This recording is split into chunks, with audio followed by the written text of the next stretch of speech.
తదుపరి మహిమ. శ్రీమతి లావణ్య గొప్ప స్వామి భక్తురాలు. ఆమె ఒకరోజు విజయవాడలోని తన ఇంటికి స్వామిని భోజనమునకు ఆహ్వానించినది. ఆమె అత్తగారు కంచి పీఠాధిపతి శ్రీ పరమాచార్యకు గొప్ప భక్తురాలు. పరమాచార్యకి తప్ప మరి ఏ ఇతర మానవునికి నమస్కరించకూడదని ఆమె ఒక నిర్ణయము తీసుకుని కఠినమైన క్రమశిక్షణతో దానిని అప్పటి వరకు పాటిస్తూ వస్తున్నారు. ఆమె స్వామికి ఆహారం ఇస్తాను కానీ ఆయనకు నమస్కరించనని ఇంట్లో ఉన్న వారందరికీ ఆమె స్పష్టంగా చెప్పింది. స్వామి లావణ్య గారింటికి వెళ్ళి కుర్చీ మీద కూర్చున్నారు.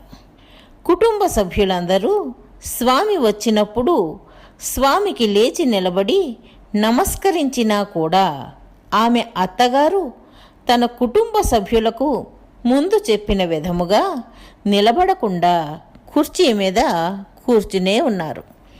ఇంట్లో ఉన్న ఇతర కుటుంబ సభ్యులందరూ స్వామికి నమస్కరించి ఆయన పవిత్ర పాదములను అర్చించినారు.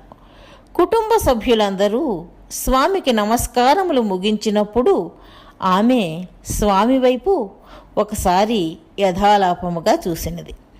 అప్పుడు స్వామి దివ్య కాంతులతో వెలిగిపోతున్న 3 ముఖాలతో భగవంతుడైన దత్తాత్రేయ స్వామిగా ఆమెకు కనిపించినారు. ఆమె వెంటనే నిలబడి వేగంగా పరుగెడుతూ స్వామికి పాద నమస్కారములు చేసి స్వామి కాళ్ల మీద పడినది. ఈ ఊహించని పరిణామమునకు ఇతర కుటుంబ సభ్యులందరూ ఆశ్చర్యచకితులైనారు. ఆమె అప్పటి నుండి 4 రోజుల పాటు ఎవరితోనూ మాట్లాడకుండా పూర్తిగా నిశ్శబ్దాన్ని కొనసాగించినది. కుటుంబ సభ్యులందరూ ఈ విధముగా ఆమె నిశ్శబ్దముగా ఉండట గురించి అడిగినారు. అప్పుడు ఆమె కుటుంబ సభ్యులందరితో, నేను స్వామి ముఖమును చూసినప్పుడు స్వామి ముఖములో బ్రహ్మ విష్ణు శివులకు మూలమైన శ్రీ దత్తాత్రేయుని స్వరూపముగా 3 ముఖములు ప్రకాశవంతమైన కాంతులతో నాకు కనిపించటముతో నేను షాకుకు గురి అయ్యాను అని చెప్పినారు. ఈ మహిమను గురించి స్వామి ఇచ్చిన వివరణ. పరమాచార్య పట్ల ఆమెకున్న భక్తి మంచిదే. ఎందుకంటే పరమాచార్య నడిచే దేవుడు అని అందరి చేత ప్రశంసించబడినారు. ఒక రూపము పట్ల భక్తి విశ్వాసములు కలిగి ఉండుట తప్పు కాదు. కానీ పరమాత్ముని ఇతర రూపములను అగౌరవపరచుట సరి అయినది కాదు. ఈ ప్రపంచములోని మత కలహములకు మరియు మతపరముగా విడిపోవుటకు ఇదే కారణము. మీరు మీ ఇంటి నుండి సెంటర్కు వెళ్ళే మార్గములో ప్రయాణిస్తుంటే తప్పు లేదు. ఇదే సెంటర్కు ఇతరుల గృహముల నుండి ప్రారంభమయ్యే ఇతర మార్గములను మనము గౌరవించవలెను. కానీ మీరు ప్రయాణించే మార్గములు ఈ సెంటర్కు చేరవు అని చెప్పి ఇతర మార్గములను అగౌరవపరచరాదు. మీ మార్గమును గౌరవించటము హర్షణీయమే. కానీ ఇతర మార్గములను అగౌరవపరచుటను ఖండించాలి. ఇది తెలియచేయుటకు ఆమెకు ఈ దర్శనమును స్వామి అనుగ్రహించినారు. ఆమె పరమాచార్యకు మాత్రమే నమస్కరిస్తానని చెబితే తప్పు లేదు. బలమైన విశ్వాసముతో ఒకే మార్గమును అనుసరించే సంప్రదాయవాద ఆలోచన ఇది. కానీ పరమాచార్యకు తప్ప ఇంకెవరికి నమస్కరించను అనుట పరమాచార్యలాగా వచ్చిన ఇతర నరావతారములను, వారి భావనలను, వ్యక్తిత్వాలను తిరస్కరించినట్లు అవుతుంది. అలా చేయుట తప్పు అవుతుంది అని శ్రీ దత్తస్వామి చెప్పినారు. తదుపరి మహిమ.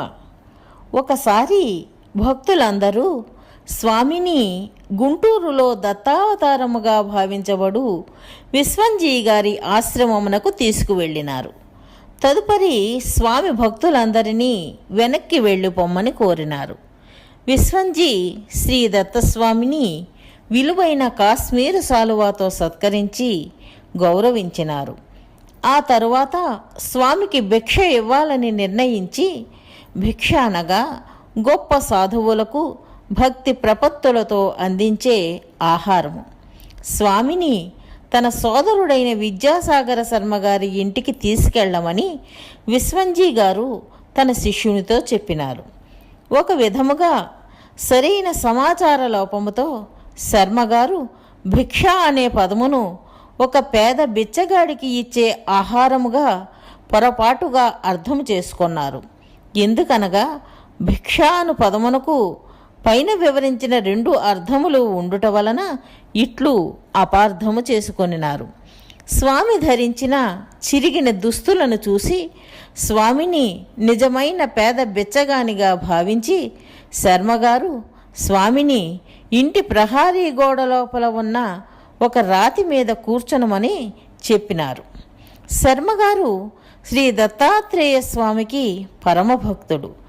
ఆయన దత్తాత్రేయ స్వామిపై అనేక పుస్తకములను రచించినారు. శ్రీ దత్తస్వామి శర్మగారు చెప్పిన రాతిపై కూర్చున్నారు.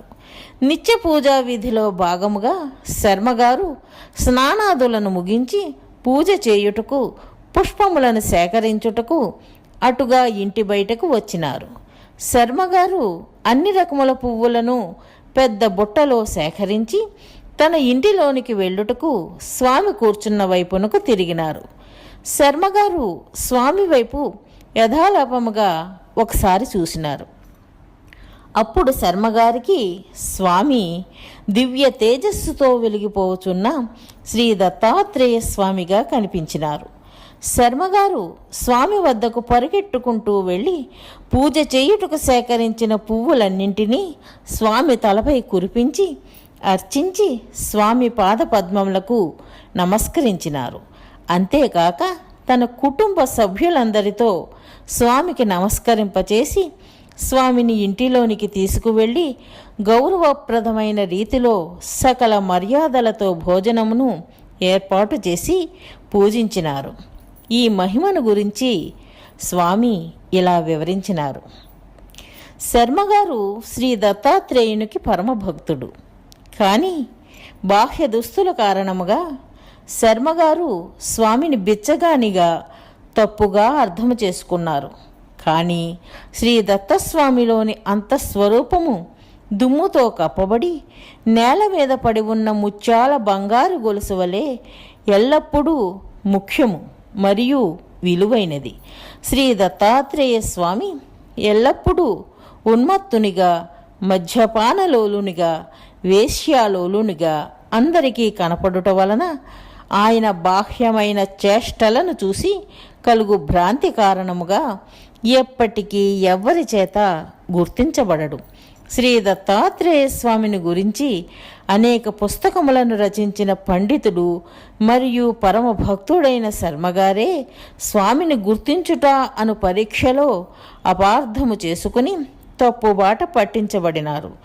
ఆధ్యాత్మిక జ్ఞానము ఆచరణాత్మకమైనప్పుడు మాత్రమే దాని వలన పూర్తి ప్రయోజనమును పొందగలము.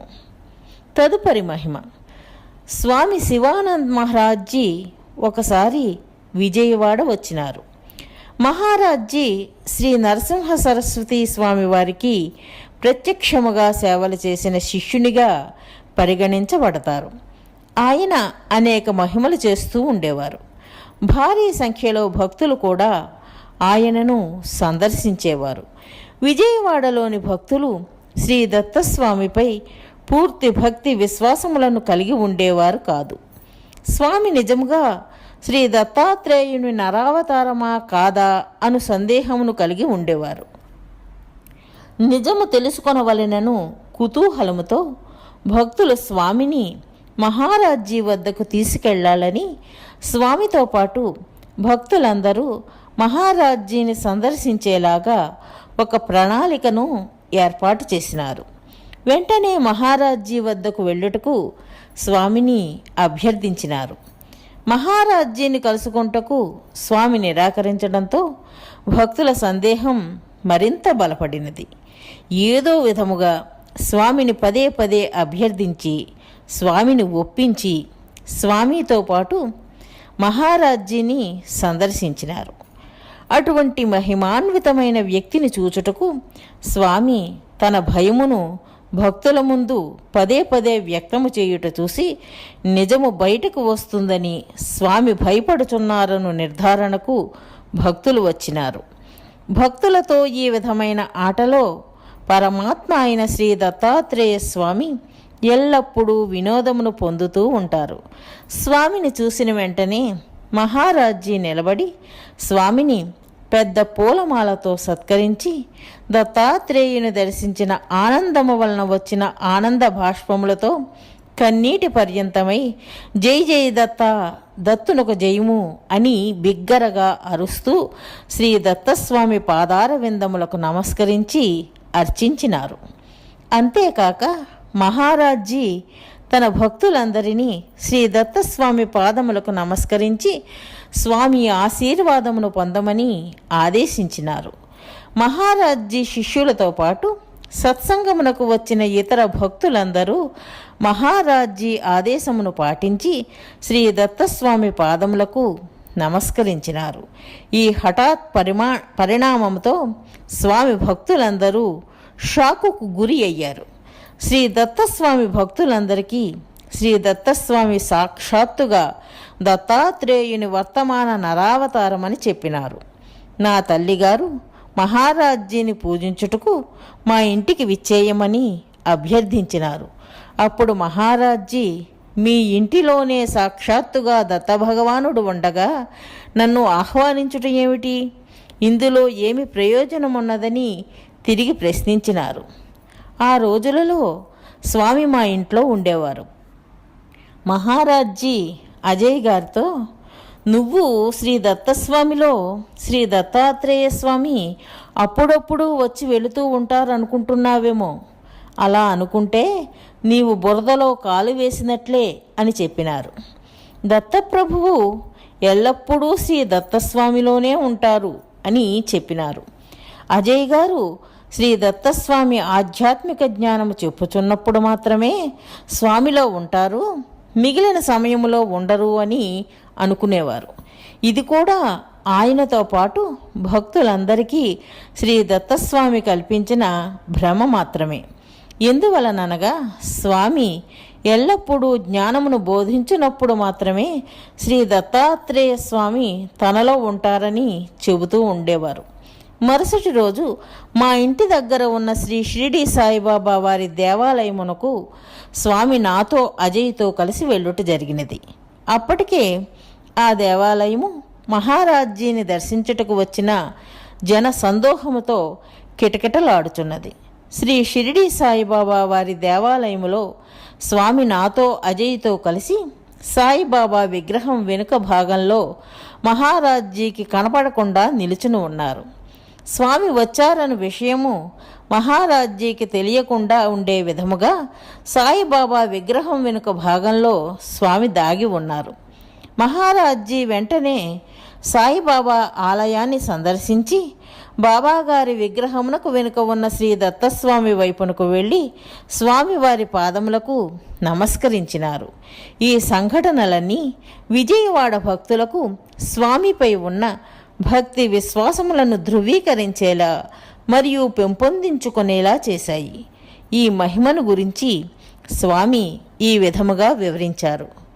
మహారాజ్జీ శ్రీ నరసింహ సరస్వతి స్వామి వారి దర్శనమును పొందవలెనని తహతహలాడుచున్నారు. నేను శ్రీ నరసింహ సరస్వతి స్వామి వారి దర్శనమును మహారాజ్జీకి ఇచ్చాను. అదే సమయంలో ఈ దర్శనము మరియు మహిమ ద్వారా పూర్తిగా శ్రీ దత్తస్వామి శ్రీ దత్తాత్రేయ స్వామి వారి వర్తమాన నరావతారమని విజయవాడ భక్తులకు ధృవీకరించబడినది. ఇది 2 ప్రయోజనములకు ఉపయోగపడినది. భక్తులలో సందేహములను తొలగించుట చాలా అవసరము. పైగా అటువంటి సందేహములు నా ద్వారా కల్పించబడినప్పుడు వాటిని నివృత్తి చేయుట అత్యంత ఆవశ్యకము. దత్తప్రభువు ఎల్లప్పుడూ తమ భక్తులను ఊయలలో ఊగుచున్న చిన్న పిల్లల వలె అనుమాన విశ్వాసముల మధ్య ఓలలాడిస్తూ క్రీడిస్తూ ఉంటారు అని చెప్పినారు.